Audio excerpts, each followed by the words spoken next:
Well, Gary, pushed and pushed for the equaliser in the second half, but it just wouldn't come. No, it wouldn't, but I'm immensely proud of the performance second half. I was a little bit disappointed in some ways first half, just in the way we conceded the 2 goals, because I don't think up until then they'd had too many clear-cut chances. I felt the 2 goals were a little bit too easy.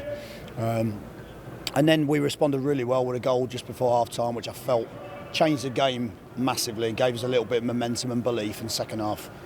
We've dominated a very good West Brom team for the whole half, and we've ended up with balls in their box, we've ended up with headers, we've ended up with shots being clawed out the top corner by their keeper, and I don't really think we could have done much more without scoring second half, and I'm immensely proud of the performance. You found yourself 2 goals down, but it was somewhat against the run of play because, as you mentioned, West Brom haven't really created anything in the game. No, they hadn't, and that was the disappointing thing for us. I think we just showed them too much respect from time to time first half, and so to go in, had it have been 2-0 would have been immensely disappointing. So the fact that we got it back to 2-1 I think helped us. Because I don't think we played badly first half, I just think we moved the ball.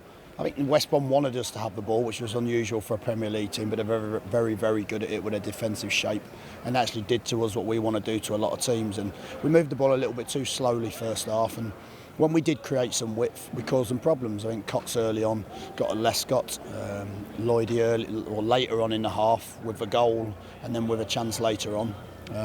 We started doing the things that we wanted to do. Certainly second half we gave a real barnstorming performance, and like you say, really, really unfortunate that we couldn't manage to get a result.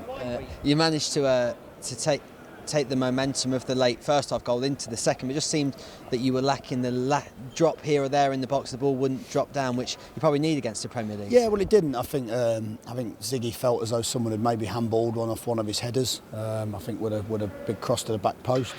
I think that we had a couple, where when Wes came on, he got the ball in around his feet, and I think their defender made a last-ditch challenge.